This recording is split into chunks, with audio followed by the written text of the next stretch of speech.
introduce myself and just say hi. I'm Michelle Betz. I'm a recovering journalist and a convicted felon wanted in Egypt. Both are very true. So I really wanted to focus on kind of three experiences that I think together really kind of sum up some of the work that I've done in the past. As I said, I am a former journalist. I used to work for the CBC in Canada, and then I was a journalism professor in the US for 7 years in Tennessee and in Florida. My first overseas media experience working with media and working with young journalists in a post-conflict zone was in 2003. In Rwanda, which is in Central Africa. It's this tiny, tiny, tiny, tiny country. If you threw a dart at a map of Africa and you got a bullseye, that would be Rwanda. In 1994, Rwanda experienced a horrific genocide in which about 1 million people were slaughtered over the course of 100 days. And I'm sorry to say that while you're eating. The media played an absolutely critical role during that genocide, particularly radio. There was something called Radio 1000 Collines, Radio of 1,000 Hills, in which there was consistent incitement to violence, to murder. Lists of people's names were read on the air, and people were slaughtered. People were slaughtered in their homes, people were slaughtered at checkpoints, usually with machete, which I think would be a really horrible way to go. People were slaughtered in churches. People were slaughtered all over the place. That was in 1994. Fast forward to 2003, and I was awarded what was called a Knight International Press Fellowship. Do you want me to put that? No, it's okay. Okay. In 2003, I was awarded a Knight International Press Fellowship while I was teaching at the University of Central Florida. And my task was to go to Rwanda, and as soon as I heard the name Rwanda, I remember going, oh my God, didn't they just like all kill each other? Little did I realize once I started researching, I'm like, yeah, that was almost 10 years previously. So I show up in Rwanda. I was to be attached with the National University of Rwanda in a small town in the south of Rwanda called Butare. So I show up. This is my first experience working with media and journalism students in a post-conflict country in sub-Saharan Africa. To kind of set the scene just a little bit, I show up in this little town. I arrived in Kigali, which is the capital, and it was a very long, exhausting 2-hour ride by car through these hills. Rwanda is called the country of 1,000 hills. And it's absolutely stunningly beautiful, and I think probably 50 years ago it was even more beautiful. Now it's very much deforested and denuded because of all, people live on by subsistence farming. So all the trees have been cut down either to make room for agriculture or for firewood. But in any case, it is still beautiful. You've got all these winding hills, and you're kind of constantly going around and driving around these hills, and sometimes it feels a little bit precarious because the drivers can be a little bit kamikaze. So we spent 2 hours getting down to Butare. I install myself in a hotel, and I know I'm going to be there for 4 months, so I basically booked a room for 4 months in this little hotel, which was about a 10-minute walk from the center of this little town, and 10 minutes the other way going up the hill to the university. And it was really, really beautiful because I had this balcony off of my room, and in the mornings, I would go out in the mornings and the birds would wake me up. The birds were just crazy. And I would look down and there was this beautiful green valley and the mist is just slowly creeping up. It was just stunningly beautiful. And the air it has this smoky kind of smell. I don't know if anybody in here has been to anywhere in East Africa or Central Africa, but there is this very distinct smoky smell, and it's largely from all the firewood that is being used to cook food and boil water. So there I am. I find myself in this tiny little town of Butare. It's got basically one paved road going through it, and this ubiquitous red earth that is found all throughout sub-Saharan Africa. People walking along the sides of the road. Sometimes they're holding about a dozen live chickens by their legs upside down like this. Sometimes those chickens are tied to the side of a bicycle. and they look dead. They're not, I can guarantee you that. And people barefoot, people, I mean, the poverty was really, it was overwhelming sometimes, shall I say. The smell of diesel fumes from cars that were, I think, imported, say, from the United States to there once they've been flooded out here or something. And once they've basically hit the end of the road here in the US, they're shipped to places like Rwanda. So there I am, there I arrive in this tiny little town, and I'm set to teach these young students for 4 months at the university. So I show up to class, and there's not enough chairs. It's basically a concrete floor. The power goes out constantly. There's no computers. There's 0 computers. This is 2003. No computers. I'm supposed to be teaching broadcast journalism. I don't know if there are any broadcast journalists here. So radio and TV, usually you need things like microphones, recorders, video cameras, things like this. Didn't have any of that. So I'm like, okay, what are we going to do? And then I realized that most of the students are actually francophone. I do speak French. I'm from Canada originally, but my French at that point was a little bit on the rusty side. So the students, thank goodness, were incredibly patient with me as I struggled to relearn the French that I once knew. So there we are, not enough desks. No equipment. Oh, I had a blackboard. It was really, really rough. It was like a huge piece of slate, basically. I had little nubs of chalk, and then I had a rag. And the students, every now and then, after I would fill up the board with various scratchings of things, one of the students would very quickly and quietly run up and erase everything so that I could continue my scratches. So it was, to say the least, a little bit of a challenge.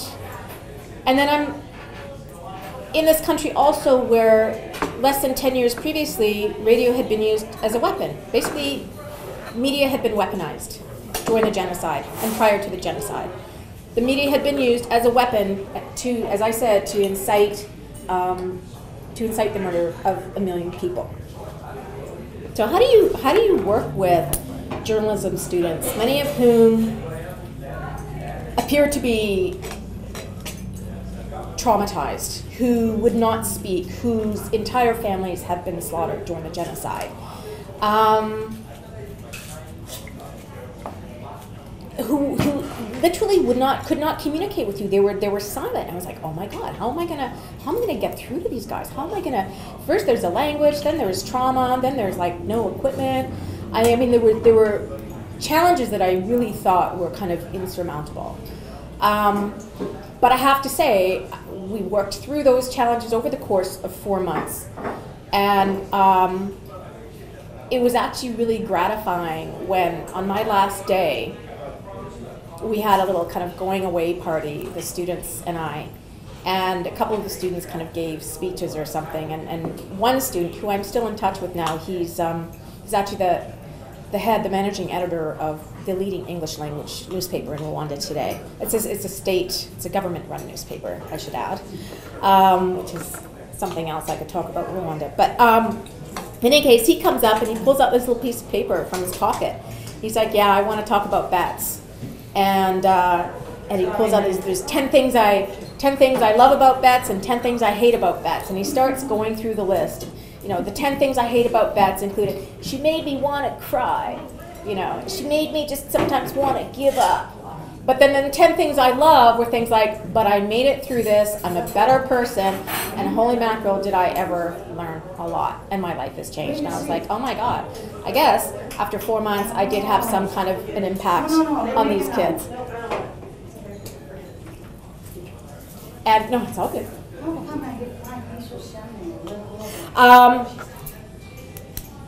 So yeah, so that was kind of our last day. And I have to say that during that period of 4 months, one of the things that struck me was both the student journalists and also the working journalists who I also worked with in Kigali at the state TV, which had only started in 1997, and the state radio, which at the time was the only radio station in the country. So I would work with them and the student journalists, and constantly, these guys would constantly come, oh, Betz, we have a problem. Betz, we have a problem. Betz, we have a problem. And I'm like, okay, what's the problem? And they'd be like, oh, they wouldn't want to tell me. And then finally, come on, you got to, I'm not going to be able to help if you don't tell me what's going on. And so finally they would say, well, it's just impossible. We just don't have enough time. Or, oh, it's just impossible. I just don't have the equipment I need. Or it's impossible. Nobody will talk to me. Nobody will do an interview with me. And I said, welcome to the world of journalism. That is universal. Those are universal. Those are the constraints that we work with every day as journalists. There's never enough time. We always have to meet deadlines. We never have enough equipment. Those of you that are in broadcasting, there's never enough cameras. There's never enough recorders. Now it's a little bit different.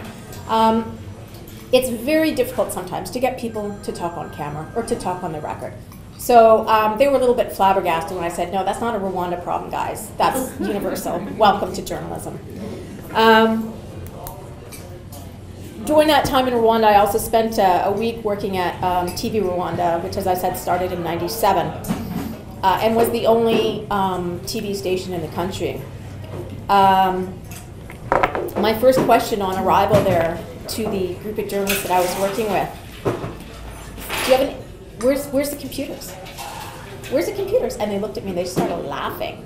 They thought I was this complete crazy Mzungu, this crazy white person who, what is she asking computers for? It's 2003 after all. They didn't have any computers. This is a TV station. All of their scripts were handwritten. Again, anybody in broadcasting, it boggles my mind. I worked in broadcasting and I can't even, it was hard enough doing our scripts on the computer, let alone trying to handwrite them. So that was a little bit of a challenge and obviously a learning curve for me, and forced me to try and think about ways that that I could work with these journalists. One of the other things that struck me, particularly when I was working with the professional or working journalists, because many of them weren't actually professional because they really didn't have a journalism background. They just kind of took these jobs so that they could support their families in whatever meager way they could.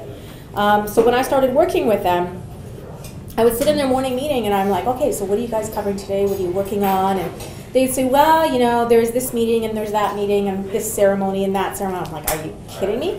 And I bit my tongue. By this point, I'd been in country for a couple of months and I was trying to be a little bit more diplomatic than I usually am. And I said, well, tell me about what are these ceremonies and what are these meetings and whatnot. And they would tell me, and they're like, oh, there's this one where the first lady's going to be at the graduation of some health institute. People are graduating or something like that. And I'm like, oh, okay. Well, you're going just because the first lady's there, I guess. But hey, why don't you talk to the people who are actually graduating? And they looked at me like, oh, really? I'm like, yeah. I know you're expected to go because the first lady is going to be there. But talk to the guys, talk to the people that are graduating. What does this mean to them? And they were like, oh, okay, let's try that. And it just completely kind of turned things around. However, there were also times, though, that I suggested things like that, where they would look at me like I was completely, excuse the phrase, batshit crazy, and say, are you kidding me? I can't do that. They would kill me. Somebody would kill me. And that's when I was like, it was like a thunderbolt struck me, and I was like, oh my God, how stupid and how naive am I to think that, here's this white lady coming in, oh yeah, go talk to these people, ask them these questions, ask them the tough questions, ask them the really tough questions.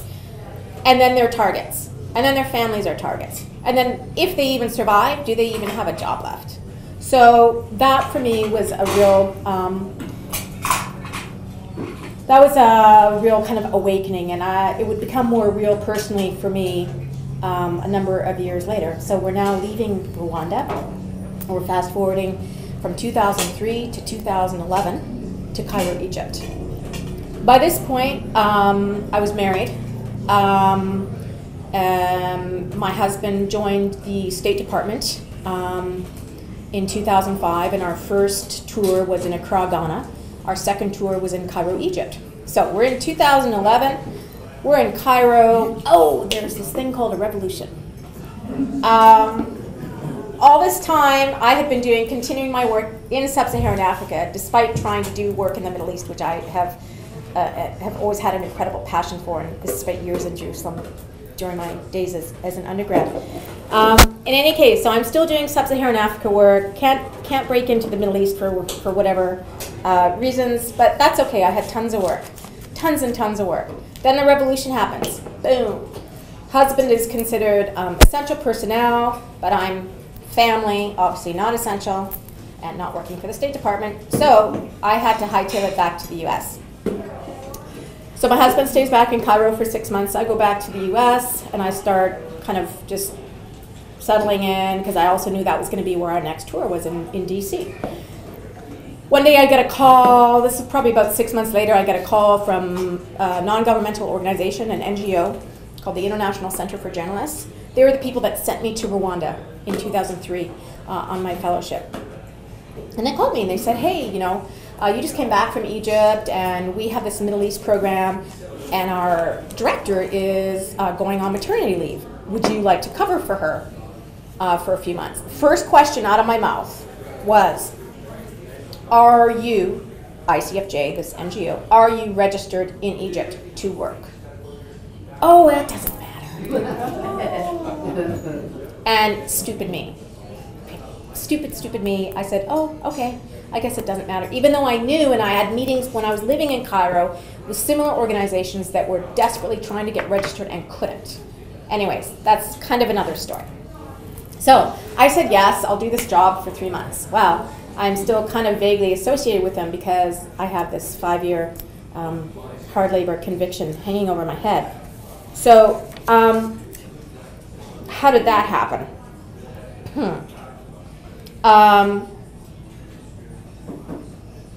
I was working for this organization, and we were trying to get, we had a State Department funded program that we were trying to launch. And my Egyptian colleagues in Cairo kept saying, oh, the time's not right, the time's not right, the time's not right. They were having problems setting up an office, etc. I would relay this back to my bosses, who just poo-pooed my Egyptian colleagues. In any case, long story short, I'll cut to the chase. So Boxing Day, I was, as a Canadian, December 26th, the day after Christmas, 2011, our office in Cairo, Egypt was raided, along with 16 other offices, offices of NGOs in the city. Several weeks later, my 2 Egyptian colleagues were basically told they had charges filed against them. A couple weeks after that, there were rumors going around that a number of people, including Americans, were going to be charged or indicted. And so I took to Twitter, and I'm like going, and then somebody was posting all the names in Arabic. I can read Arabic. And that looks like my name. And I was one of 43 people indicted.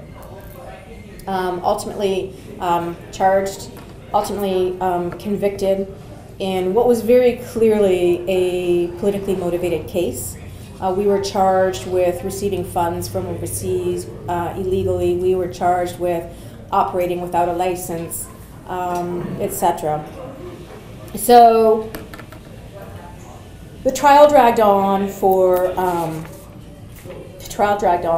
a good year.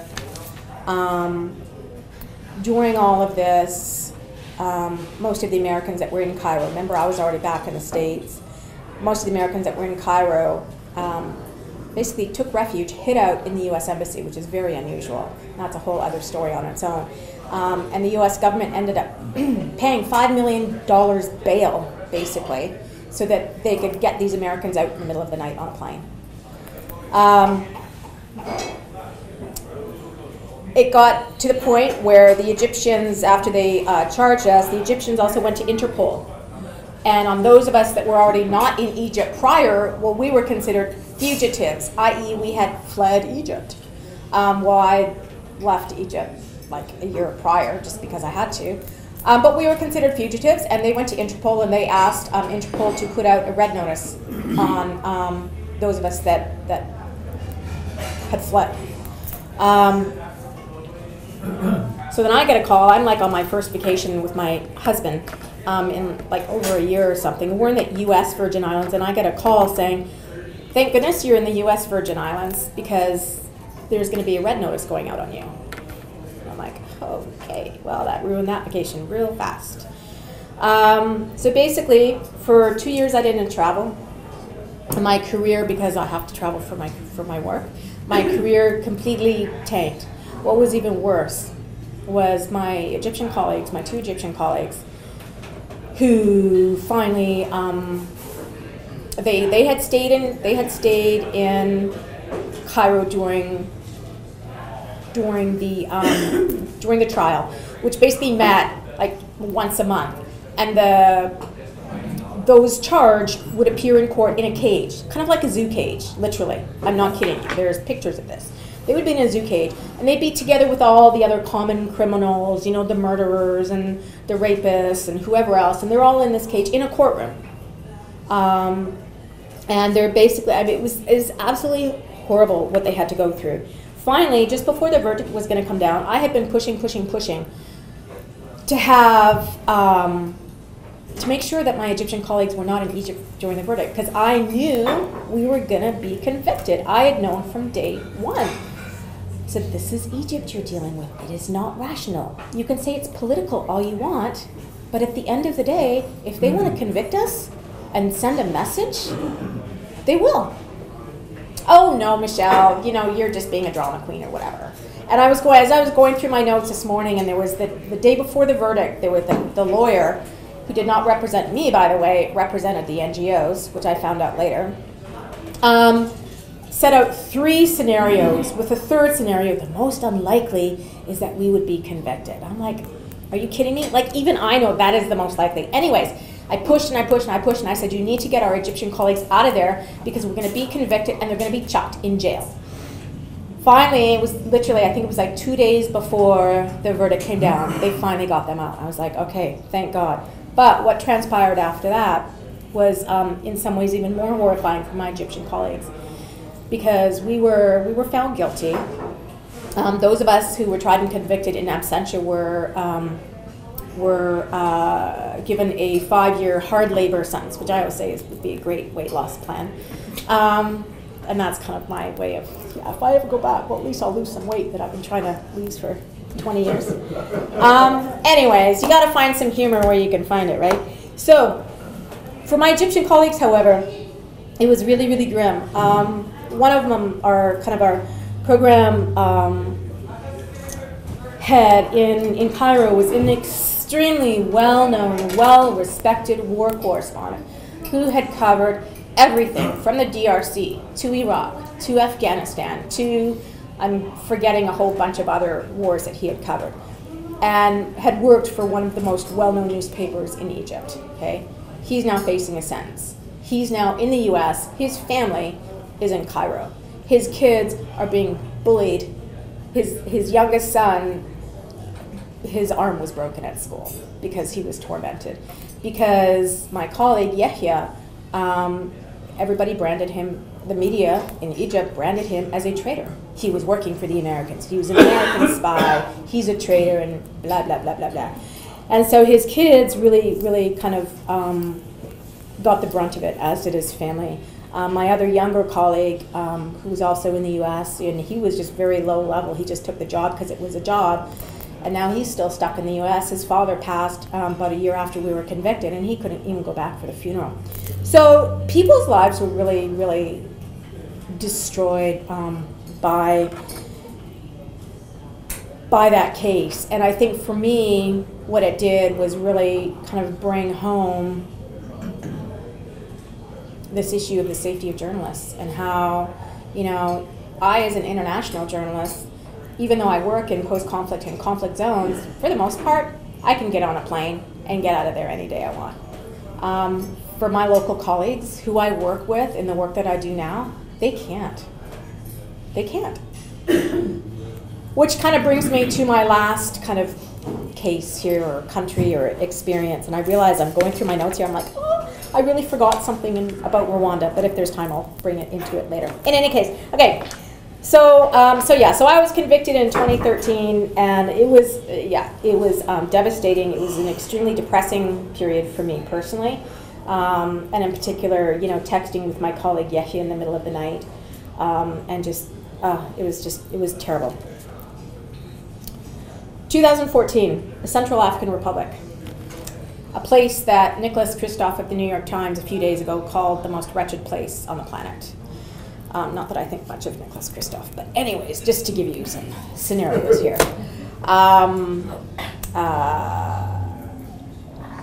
Lindsay Addario was with him when they just did this trip to Central African Republic, and together with his editorial piece, which to me wasn't really editorial, it was supposed to be journalism. In any case, I'm going off topic.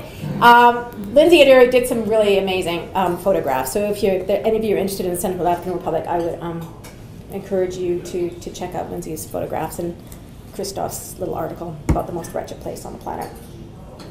Anyways, so there was a civil war going on in Central African Republic that started 2012, 2013, really heated up in 2013, early 2014. I was one of the organizations that I work with a lot and have done so for, gosh, over 10 years now. I work with their kind of rapid response department, where if there are conflicts or things flare up in a certain country, then I will work to try and find some way that we can support the media. So in 2014, this conflict starting, the first thing that I did was I was asked to do an assessment of the media situation in the Central African Republic, and to get a sense of what the situation was for the media. So basically what happened was you had radio, because it's primarily radio there, radio stations looted, many of them burned and destroyed. You had a lot of journalists who found themselves suddenly IDPs themselves, so they're in their own country, and they have to maybe move to the capital. There was this huge IDP camp right adjacent to the airport, and when I was departing, they had to wait literally, and I'm kind of laughing, and I shouldn't laugh, but there were kids playing on the runway, literally. So we had to wait until they were able to clear the runway of the children. So yeah, so you had this massive IDP camp next to, internally displaced persons. So it's like a refugee, but they're refugees outside their country. So if I'm a Central African, and if I was in neighboring Cameroon, I'd be a refugee. But if I'm Central African and I'm, say, from the north of the country, but I find myself in Bangui, the capital, I'm an IDP. I'm an internally displaced person. Sorry, yeah. Lingo, yeah. So you have these journalists who their radio stations have been destroyed, whose even family members had been killed in the conflict, who found themselves being IDPs, internally displaced persons, and who despite all of this, were still somehow able to go on and to continue reporting, and to continue reporting their conflict to both their communities and to the world at large. What's happened in international news gathering over the last, I'd say, 10, 15, 20 years is that foreign bureaus have been basically slashed drastically, and so there's become a real reliance on the use of local journalists to provide video footage, to do interviews, and to serve as fixers for international journalists that will basically come in for maybe a week, do some reporting, and then leave. And it's the local fixers who really do all the lab work, all the hard work.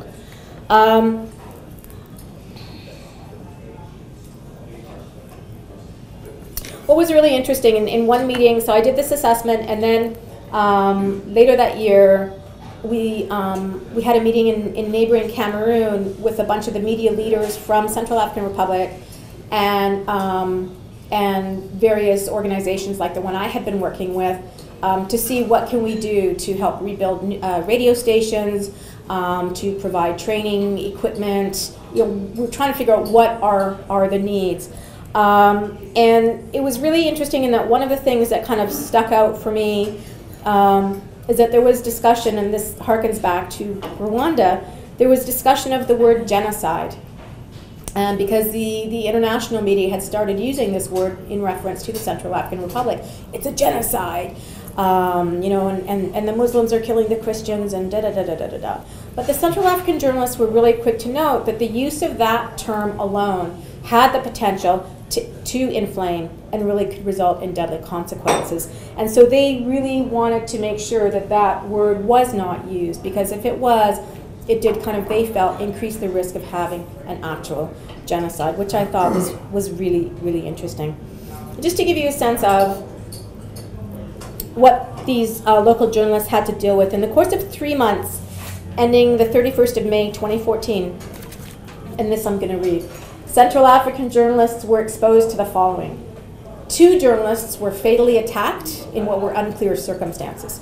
1 journalist was killed in connection with her work, and I had the honor and the privilege to work with this young woman who I'm happy to share her story later, because she came to me during a training I gave them a couple months prior, and she was clearly very traumatized. She was an IDP, her house had been destroyed, she had been very severely beaten.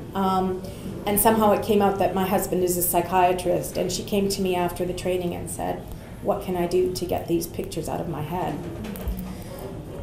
So she ended up dying. 24 journalists were subject to various forms of harassment. This is in 3-month period. We're talking in a small country. 7 journalists were threatened by phone. 3 journalists were subjected to physical violence. 4 journalists forced to flee the country because of threats. And I think all 4 of them are still overseas. Or in exile. 5 journalists were summoned by judicial authorities, and 3 journalists were arrested. It's heavy stuff. And, I think what became really, really clear in talking to the journalists at our meeting in Yaoundé is that despite all of these attacks and all of these incidents, these journalists were still so incredibly committed to doing their jobs. One journalist I interviewed said, information during a time of crisis must be considered as important as water or food. And I completely agree with that. Jump forward a couple years, last year I was asked to write a book chapter on the Central African Republic. And it was to be a chapter in a book that's coming out next year, kind of in commemoration for the 25th anniversary of the Rwandan Genocide. And so, as one of few internationals that has actually worked in Central African Republic, I was asked to do something there. And I was like, oh boy, okay, so what could I do? I hadn't been there in a few years, but I did remember that one of the publications that we did back in 2014 was we had taken testimonials of journalists of what they had gone through. Tell us about the attacks, and what kinds of threats did you get, et cetera, et cetera. And they all did this voluntarily. And we published that, and I thought, well, one of my latest interests over the last several years has been, again, my husband's a psychiatrist, probably has something to do with it. I'm really interested in mental health, and I'm really interested in kind of psychosocial. I'm really interested in how those issues pertain and are relevant to the safety of journalists. The safety of journalists internationally has become a really huge thing. And usually when we talk about safety, we talk about physical safety, and we talk about cybersecurity. And there's very, very little discussion about kind of mental health and the psychosocial aspects. So I thought, oh, okay, that's what I'm going to write about. And so I revisited the publication on the testimonials, and I reached out to a number of the journalists that we had spoken to then, and I found some others that I spoke to. Facebook is a wonderful thing when you're trying to find people. And I just want to share with you some of the things, and I'm going to read just a few quotes because I just think it's much better than me standing up here babbling. I just want to share a few things that some of these journalists did say. One journalist, the editor of the daily Le Démocrate, said, "We are committed and focused, and we will stay the course." Another of Le Confident said, "These threats only push me harder to pursue this noble but difficult mission to inform my community, to double my vigilance so that I don't fall into the hands of criminals." Another one who still is in exile says he's never considered giving up his profession. He says, "Even threats and living in exile will never force me to give up my work as a journalist.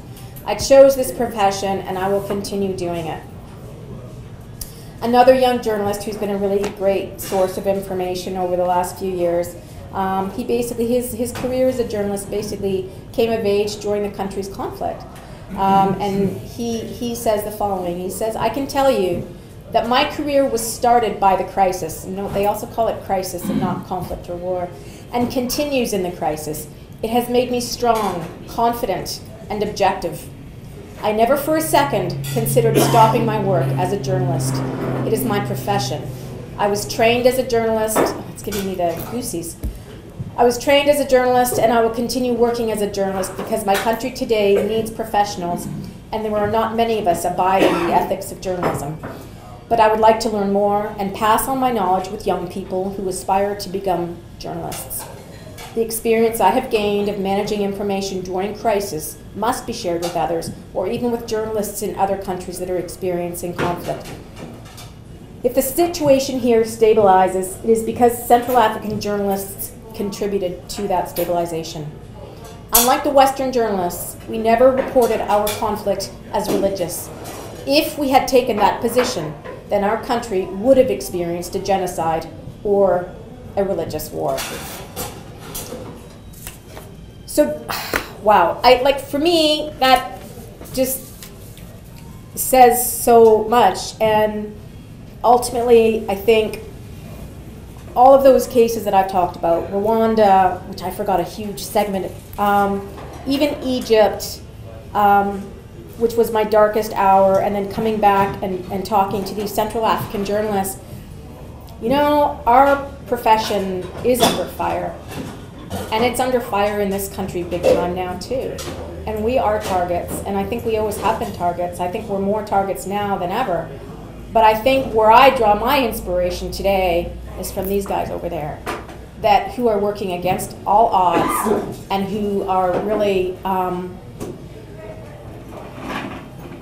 trying their best to be the most professional and ethical journalists so that their countries can recover from these wars and conflicts. And so I'll just leave it there and happy to answer any questions or anything.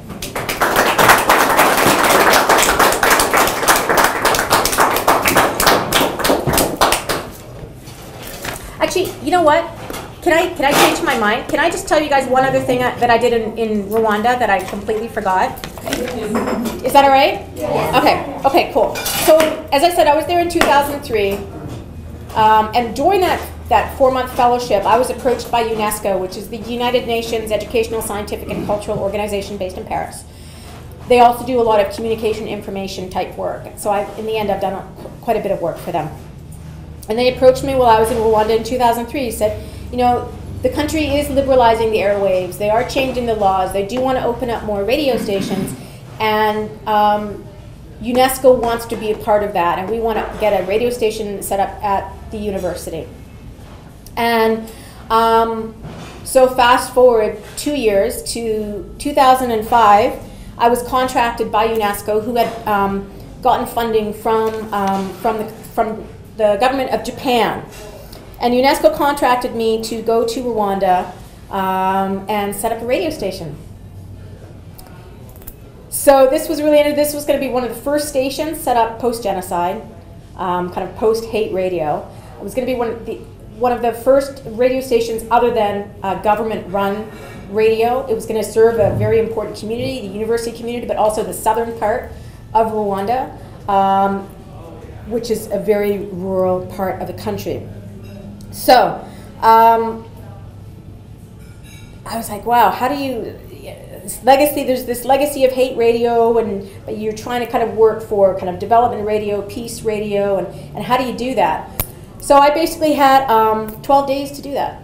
And so I show up, and I was told, okay, so the university has acquired or given this house at the end of town, and that's going to be the radio station. So I walked down to the end of town, and the house was being repaired. And there's all these people outside, had a nice garden, and there's probably a dozen people working out in the garden, making the garden beautiful. I go inside. Inside is a complete wreck. And I just want to scream, I'm like, why do I have a dozen people outside gardening when this is my station and it's a wreck and there's nothing? And I mean, the walls were falling apart. There was, and then there's a bunch of boxes, and that was my equipment. That was all my equipment. That was transmitter pieces. That was everything in boxes. And I'm like, okay, got 12 people gardening and stuff in boxes. Great, and I have 12 days to get the station on the air. Then I was under the assumption, well, I was told that I would be working with third and fourth year students. And instead, my students were first and second year. So most of them had been doing general education classes. They didn't have any journalism experience whatsoever. Nothing. Nothing. I had one computer. One computer. Oh, and I had my laptop that I had brought. I was told there would be 8 recorders. There were 3 that were on their last legs. And we had very, very intermittent electricity. So 12 days, which then became shortened to 10, because then the grand opening that they were doing this big thing. And I was like, are you kidding me? Okay, so now I have 10 days. The house, okay, the garden looks great, but there's nothing in the house. I've got all these kids that don't have a clue, but they're really eager and excited, because this was huge. Setting up a radio station. I have 3 recorders on their last legs, 1.5 computers. Oh, and did I tell you, we're supposed to be doing 12 to 15 hours of programming a day. And how many students I have? I had 26 students. So there were a lot of nights spent in my room with my laptop on battery, because there's no power, working by candlelight. Students coming and going from my room by candlelight. We're trying to crank stuff out. Fast forward 10 days, we did it. We did it. And that station very quickly assumed the #2 position in that country. There were several other stations that beat us to air, but it very quickly became one of the most popular stations in the country. And the programming was driven by the community, and it was a really, really, really cool project. One that I think I got a few gray hairs from, but it was really exciting, and it was really cool. And it was really cool to see how the power of radio could have this positive power and try and leave this legacy of hate radio in the dust. So I just wanted to add that.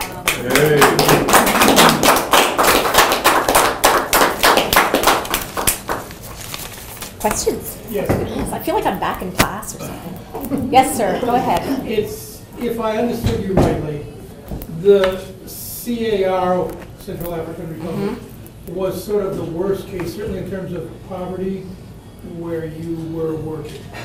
And my question is, and yet you say the local journalists say, I'm more committed than ever, blah, blah, blah. Okay, that's great, wonderful philosophy. How do they eat? Who pays for supper at night? This is it's an excellent question, because I think there are ongoing issues, not just in CAR, but in many of the countries that I worked in Sub-Saharan Africa, and that journalism pays shit everywhere, not just here in the US, everywhere. This is another global reality of journalism, and it's even worse now. And so what's happened in many countries in Sub-Saharan Africa is that we've lost really good journalists to higher paying jobs with UN agencies, with NGOs, with embassies, all kinds of things. So yeah, how do they eat? Many of them hold down more than one job. Usually family members will help. I mean, it is very family oriented, so family members help one another a lot. But it's extremely difficult. It's not easy by any stretch. And the pay they get is really quite minimal. And a lot of these stations, you need to remember also, are community radio stations. So there's not this kind of, there's not the advertising that we have here, for example. So a lot of the stations are often funded by foreign governments through NGOs. The Europeans have thrown quite a bit of money there, the French as well, the US to a certain extent. So yeah, so it's they eat, but it's a tough living. It's an extremely difficult living. Yes. Yes, ma'am. So what programs did you set up for this radio station in 12 days? So basically what I did, I was like, how am I going to do this? I've got 26 kids that know nothing about radio, and I have 12 hours of programming, at least, every day. And certain things we could repeat and stuff. So I basically said, okay, there's 26 of you, I want each of you to go out and go to the market, go out to the field, go talk to people, and ask them, like, when you listen to the radio now, what do you listen to, and what are you not getting that you would like? And I also asked some of the students the same thing. What would you want to listen to? And so it basically started from there. So we were really trying to kind of do a real basic needs assessment and kind of get a sense of what was missing and what was needed, what was wanted in terms of a community station. And then we built from there. And then we said, okay, what was that going to sound like? How was that going to be produced? I mean, we didn't have a lot to work with, so it was pretty rudimentary. But that's essentially how we did it, is I sent them out in the community to do some real basic research, quickly. Looking at Egypt, Yeah. which obviously you have a certain kind of experience that very few other people have, but just in general terms, over, let's say, the next 18 to 24 months, Egypt is desperate for tourist dollars. A huge chunk of its economy is based on people going up and down the Nile and seeing the pyramids. Do you see that as something that Egypt can fairly well guarantee the safety of tourists, or it's a dangerous thing to do? Look, I mean, I don't know. I don't know if you're asking personally because you're thinking about going. We're contemplating something in December of 2019. You know what? My philosophy, I moved to Jerusalem when I was like 21 or something, and I was there during the first Intifada, during the first uprising. And even before going to Jerusalem, everybody's like, oh, aren't you? Because there was always bombs and stuff going on at that time. Always. This was the 80s. And people would say to me, well, aren't you afraid of, And I'm like, well, yeah, but, I could also get hit by a bus tomorrow. And it's really stupid. And then smart asses would go, well, there you can get hit by a bus and get blown up. And I'm like, yeah, okay, fair enough. And, no, I think Egypt is a tricky one. I think it depends on where you're going to be. I think the Sinai today is not a good place to be, which is really unfortunate because I learned to dive there and it's stunningly beautiful and I would love to go back. I think Nile cruises, you'd probably be okay. I think going to the pyramids, you're probably okay. There's no guarantees, however. But it's an amazing place and it's sad that I can't go back and I would love to go back. And they just had elections, so yeah.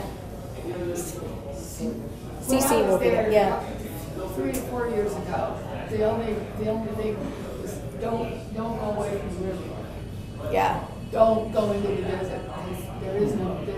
There's nothing. Yeah. Yeah. It's an amazing place. And they loved us because we were the only tourists. Right. Exactly. Exactly. So you will be treated very, very well. That I can guarantee you. Things will probably be rock bottom price. The Russians have, my understanding is the Russians have just started flying back to Sinai again after the flight that went down. And so that's obviously going to bring tourist dollars as well. But hey, they don't need tourist dollars that much as long as this country continues to give them billions. Yeah. Cool. Yes, ma'am. So what were you convicted of? I was convicted of, I don't have the language in front of me, but I was convicted of bringing in foreign funds without prior approval of the officials or some stuff. And then the other one was operating an NGO or an organization without a license. In other words, not being registered, which again goes back to my first question that I asked the person. Yeah, are you registered? So, hindsight is a wonderful thing. Cool. Awesome. Thank you guys so much.